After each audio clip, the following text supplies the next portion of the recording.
Are you in New York City or? Yeah, I Oh, live in Brooklyn, so it's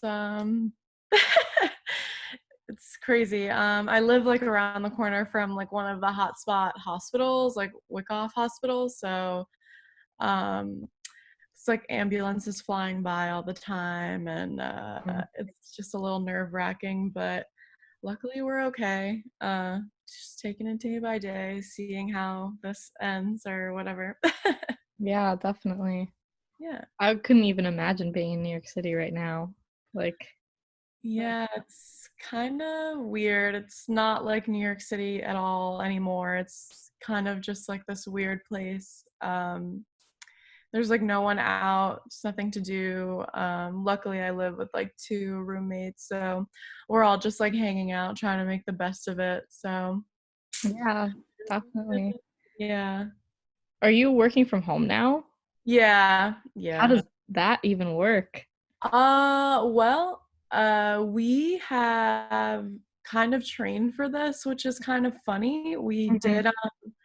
We did emergency drills, a couple months before this, and it was just for some sort of, emergency where, let's say there was like an attack, or I guess in this case, a pandemic, and, none of us were able to get into the office. So basically what they did is each desk had a random emergency alert, like Mhm. sent out to the entire desk at 6 in the morning. And so the idea was to see how, how the desk works from home. We have like this big digital transition team who is helping everyone kind of use the new softwares that they're creating, and um, just learning how to use Slack and all of that. So those kind of put it to the test. And since I kind of rotate on all the desks, I did a couple of those with each desk, and it worked out well. But now it's just everybody's home, like no one is allowed to be in the office. So um, I think it's been, in my experience, it's been pretty seamless. It seems like everybody has a good handle on it.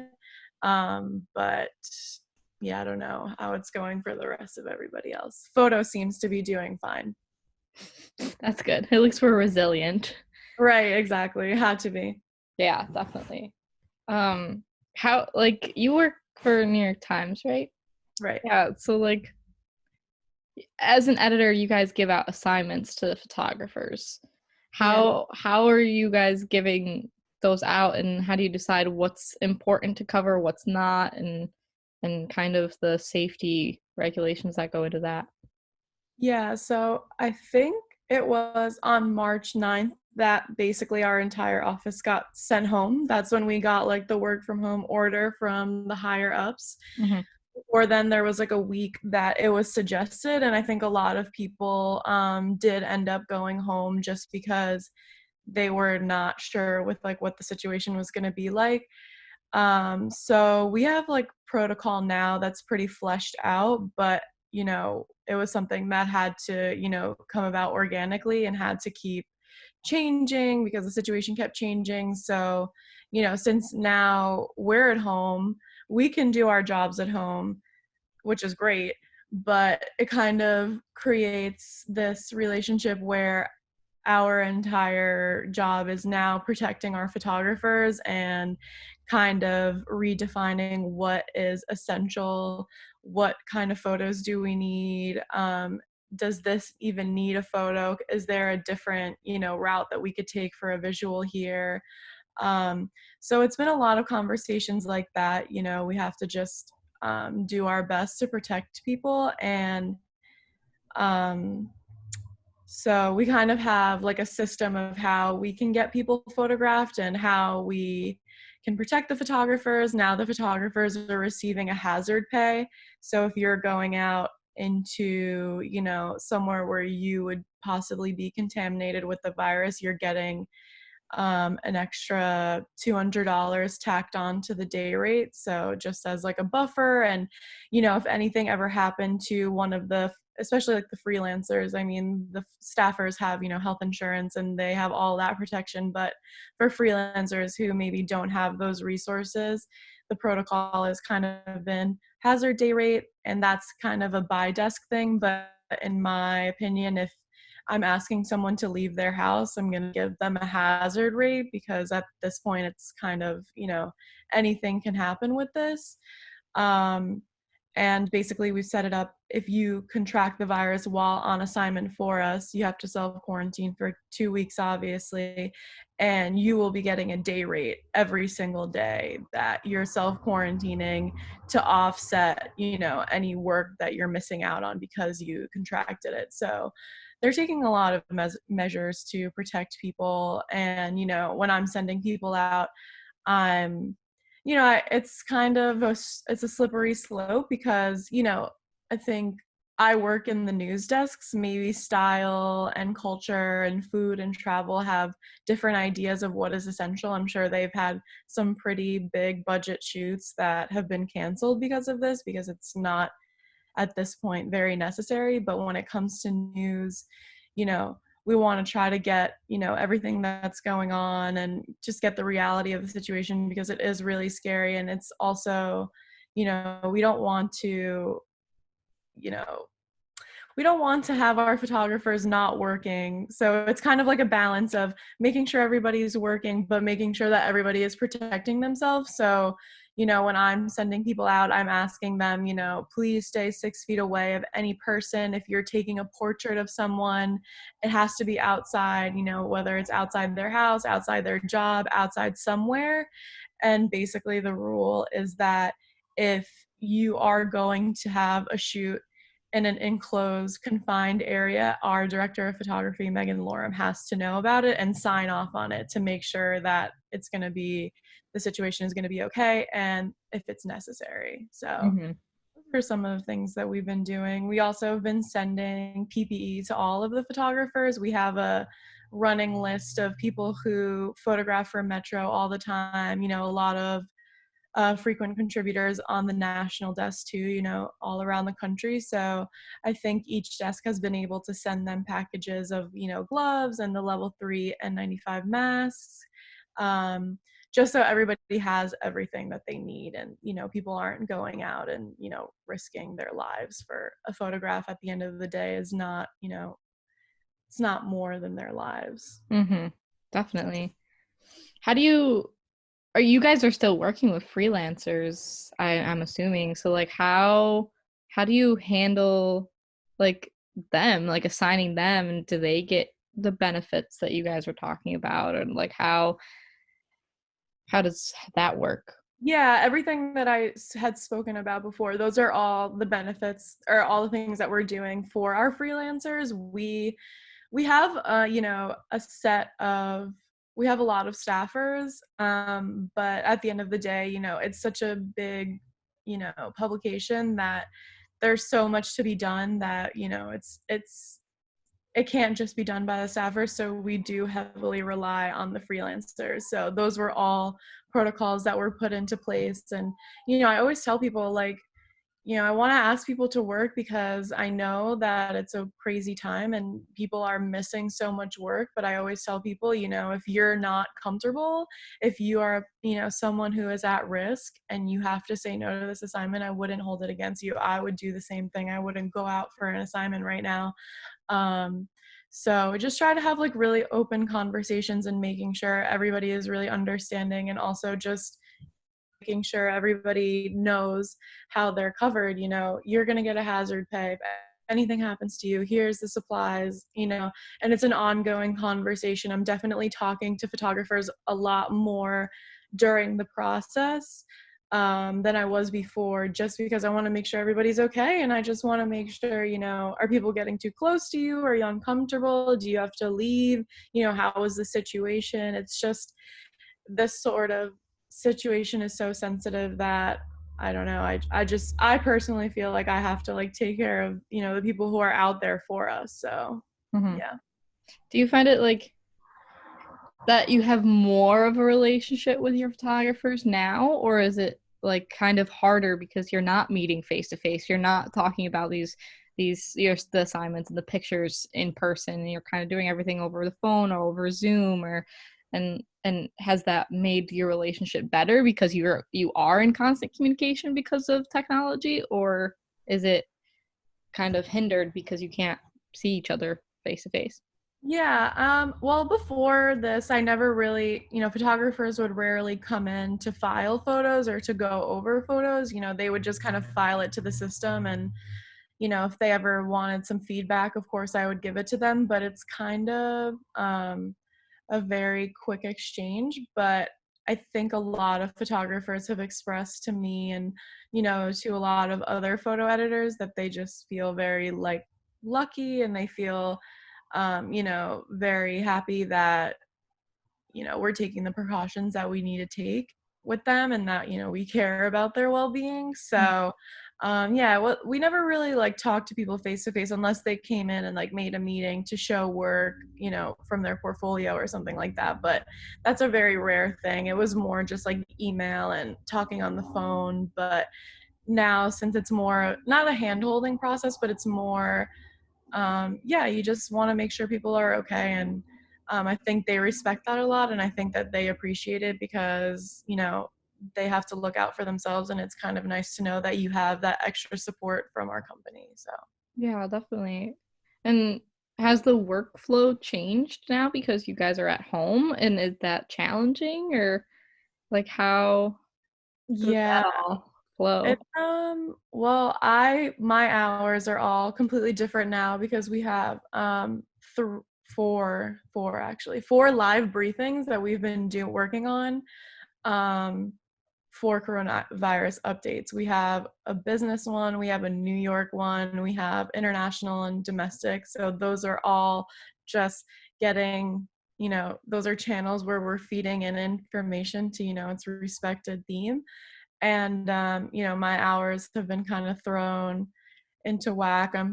I'm working more nights, and for me personally, I really like working at home just because it's a much more relaxed setting. But I find myself now going back on that thought. I kind of wish I could just like take a walk around the office and just like hang out, because there is this sort of sense of, when you're home, you're in front of the computer, you have to, keep working, keep working. You almost feel bad for taking a break because anything could happen, and then everything, they're just by themselves. And, so I think there's a little bit more pressure, but that's, I think, more just like my personality and not like a company standard.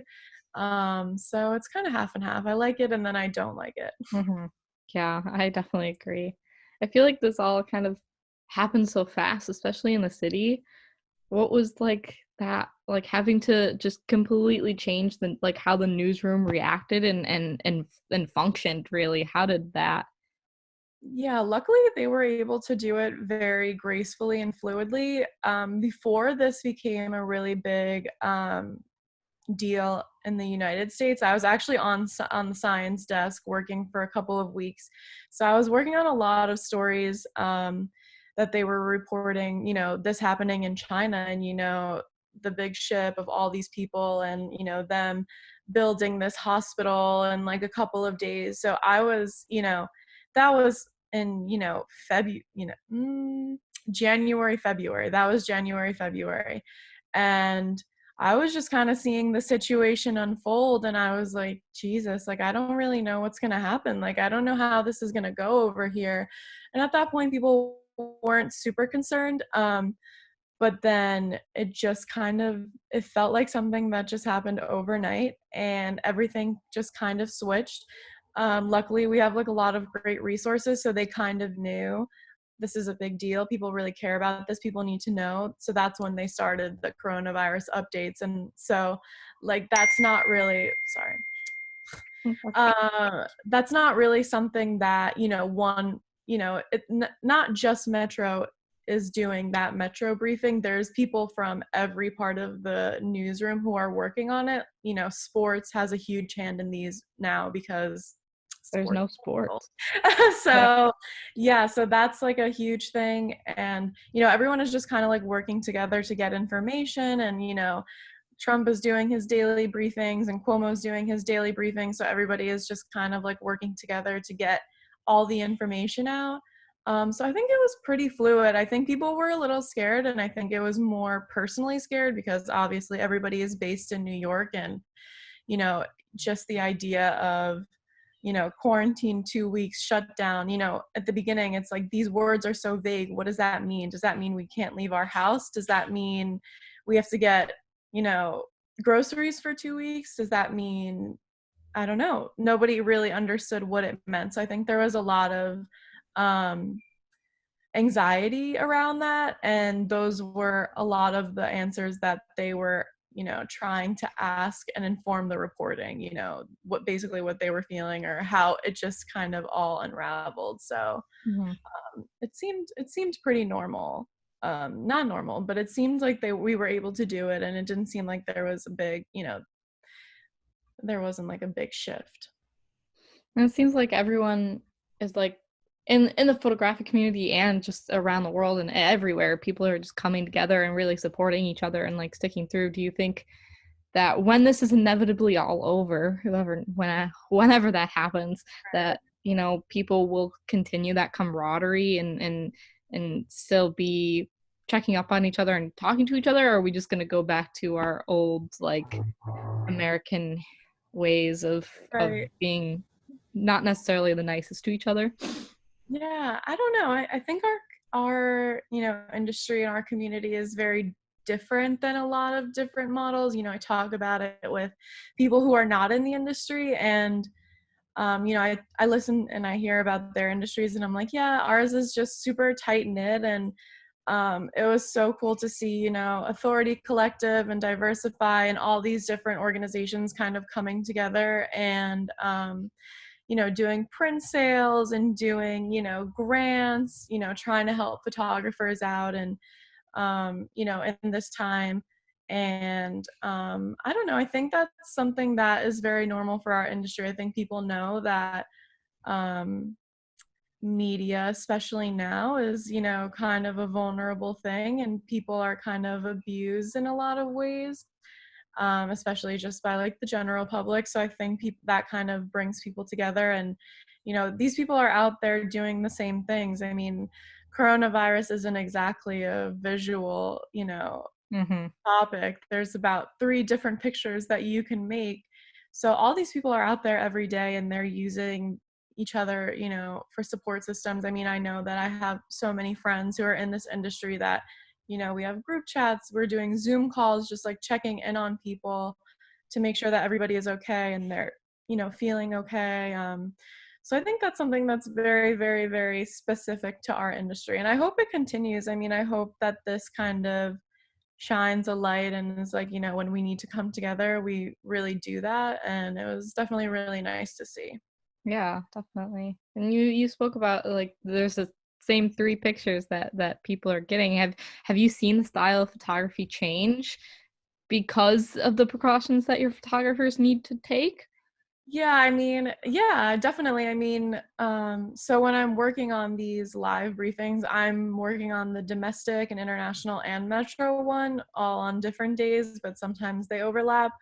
A lot of these photographers are, just out, like the metro one. They're all getting a different, a different borough, a different neighborhood to kind of like take these photos.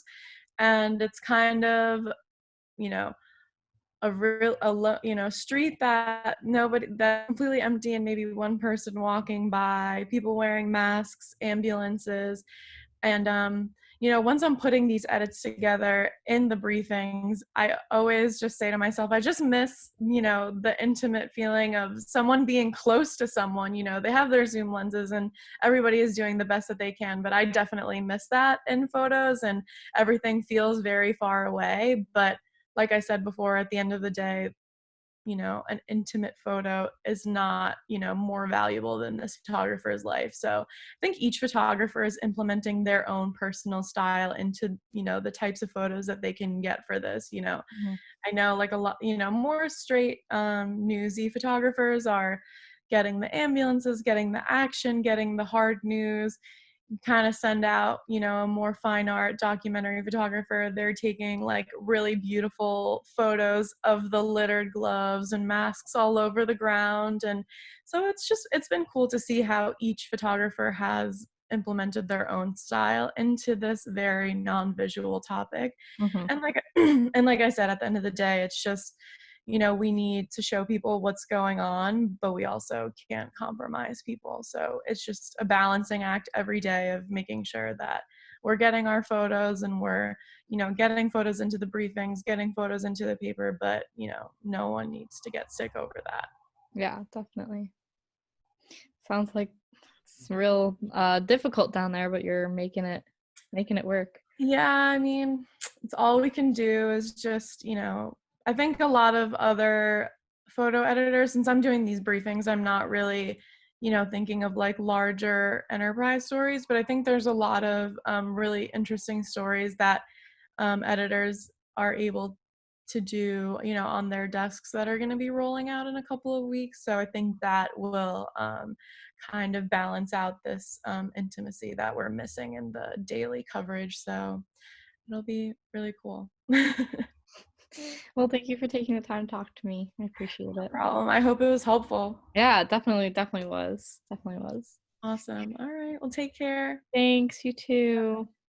Bye.